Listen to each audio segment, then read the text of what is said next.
Hey guys, Zane from the Infinite Jukebox here with another album review, and today I wanted to talk about the new Benny the Butcher record, Everybody Can't Go. Any member of the Griselda collective being major in any sort of mainstream context seemed extremely unrealistic just a few years ago, but that all changed when Westside Gunn hopped on the absolute smash hit blockbuster record that was 2023's Utopia by Travis Scott, propelling Westside into a level of mainstream discussion that he and his brethren in Griselda never really saw before. And now here in 2024, it seems that it's time for Benny to at least attempt to follow in his footsteps of mainstream success. Everybody Can't Go is a potentially career-defining record because not only is this his fourth mainline studio album, not only is this his first release with the legendary label Def Jam, but most importantly, it's Benny's major label debut. This is the first time that he's ever been on a label as huge as Def Jam, and as such, this record has the potential to propel him into a level of popularity, a level of discussion, a level of mainstream relevance that he has never really seen before. I mean, just based on the actual context of this record within Benny's career alone, this is a super important album. Everybody Can't Go could absolutely change the way that people perceive Benny the Butcher as a rapper, and because of that, it kind of feels like maybe this record should have some higher standards than it ultimately does. I certainly don't think this album is a disaster whatsoever, and I will say that there is a solid degree of mass appeal here just based on accessibility alone compared to some prior Benny the Butcher works. But really, Everybody Can't Go just feels like a very poor representation of what Benny is as an artist. In fact, I actually think that this isn't a good representation of him at his best at all, and it's a shame that this is the first time he's been on a major label.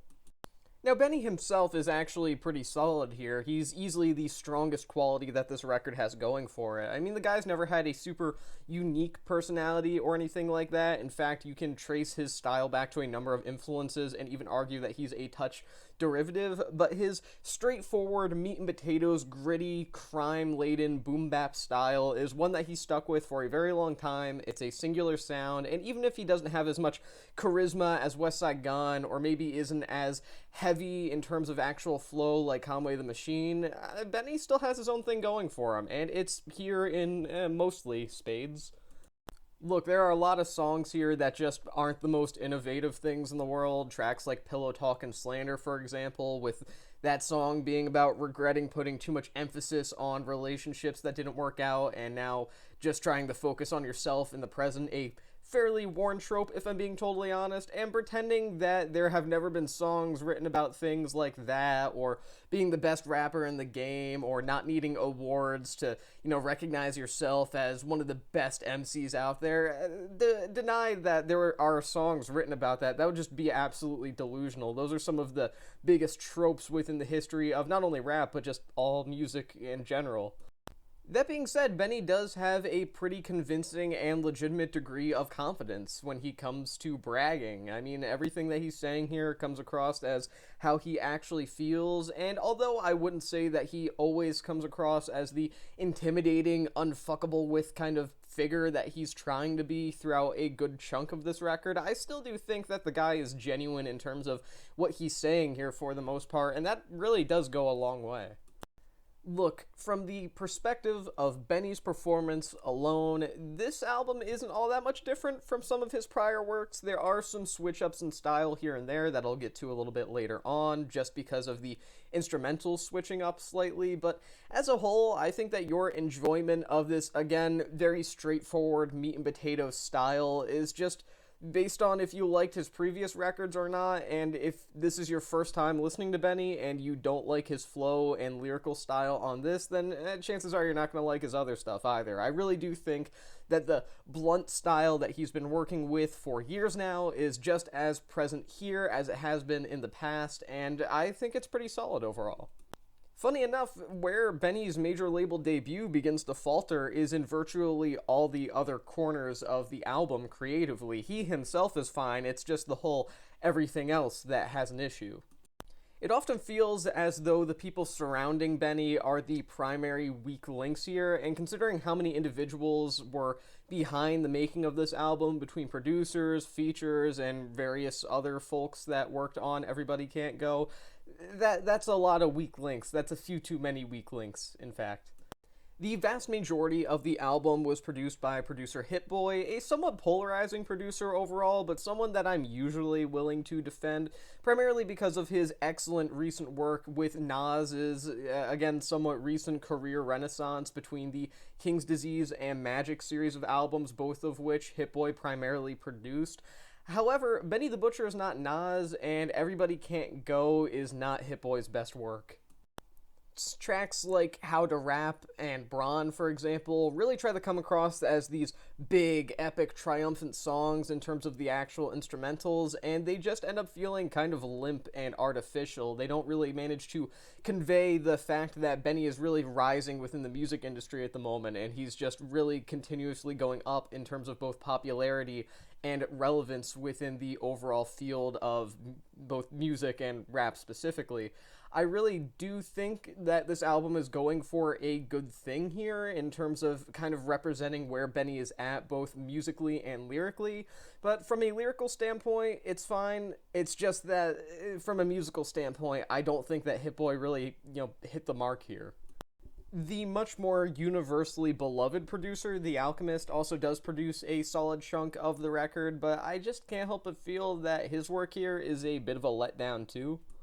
I mean, the beats that he provides on tracks like TMTVL, for example, are, solid, I suppose, but I feel like they're trying to come off as a bit more mystifying and epic than they really end up being. And I'm not saying that the instrumentals here are the worst thing in the world. They are mostly fine, but I do think that they're going for something that is in scope much larger than the actual result ends up being.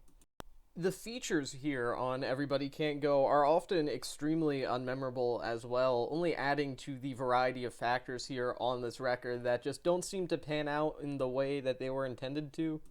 For example, you have Snoop Dogg on the track Back Again, and it comes across like a vain attempt to prove Benny's industry cred by getting such a legendary rapper on the record. And I guess that's fine in theory, but that just all kind of is not something that works out. It's kind of just rendered pointless because of Snoop's phoned in and just incredibly bored delivery. I'm not saying it's something super unique for the guy in recent years, but nonetheless, it is a part of this record that does heavily affect the quality of that specific track. Elsewhere, you just get entirely lukewarm features from people like Jadakiss and Stove God Cooks on tracks like Pillow Talk Slander as well as One Foot In, verses that kind of prove why they aren't ever really at the forefront of discussion in general, but especially in the context of great features artists. I will say there are some admittedly pretty solid guest appearances here. For example, you have Armani Caesar on the track Buffalo Kitchen Club. She brings some solid verse work to the table. She's fine, but that's kind of a highlight on this record. Look, I'm grasping at straws here, alright? I would say the main person that stands out as an actual feature here is Westside Gunn on the track Griselda Express, and I mean, the guy's always fun, and his ad-libs are super enjoyable, but I'm not going to say it's his best work either. He's just fine, which is great in a sea of either mediocre or outright bad guest verses. The number of stronger features here never seems to outweigh the number of weak features, and in turn it feels like Benny is carrying a lot of dead weight here, which is a shame in any album, but especially a shame on this record considering it could potentially be the most important album of his career, and it feels like there are times where he doesn't shine as much as he could, or he's being held back by other individuals that don't seem as capable of handling this record as him.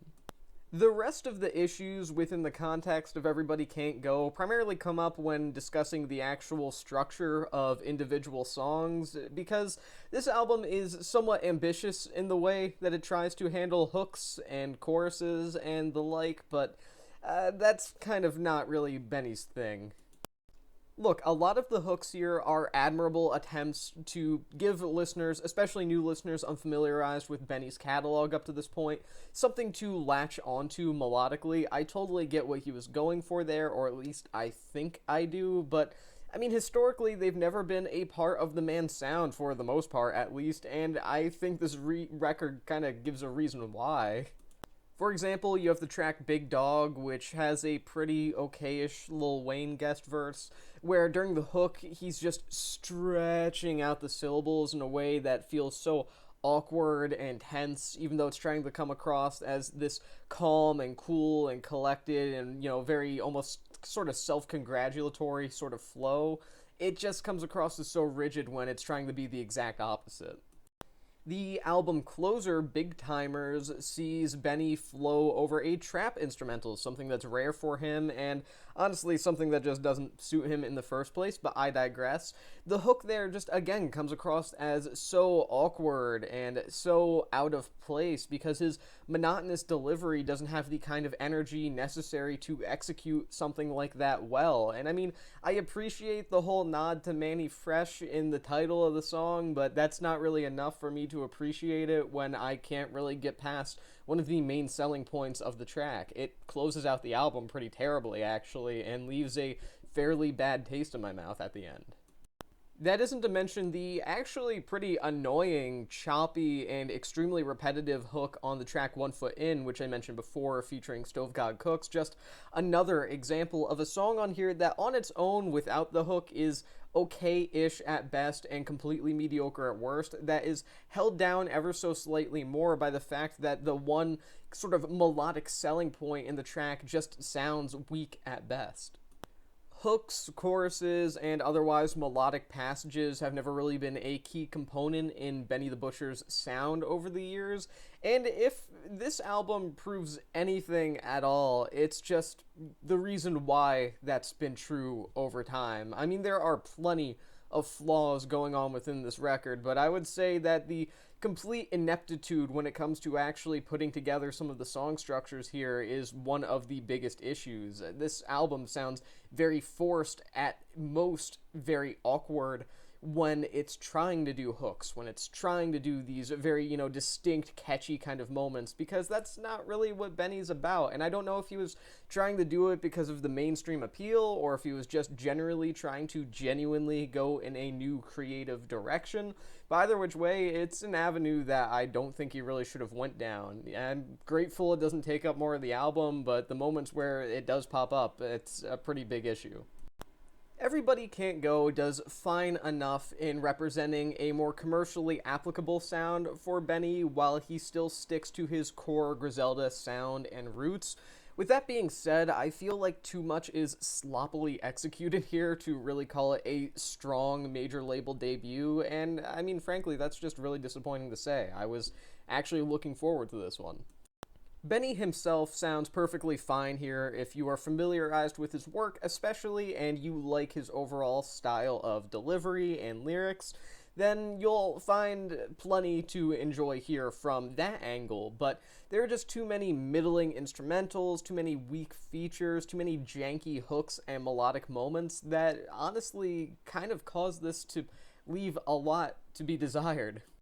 Everybody Can't Go, as I've stated multiple times in this review, could potentially be a career-defining record for Benny overall, and from a purely commercial standpoint, from a purely digestibility-based standpoint, this album does perfectly fine. But I really do think that despite the label not being on its A-game for multiple years at this point, that such a legendary label like Def Jam really does deserve something better and significantly more refined than what is provided here. I'm going to give this record 2.5 stars out of 5. And with that being said, that is the end of this album review. I've been Zane from the Infinite Jukebox. Thank you for watching, and I'll see you guys in the next one.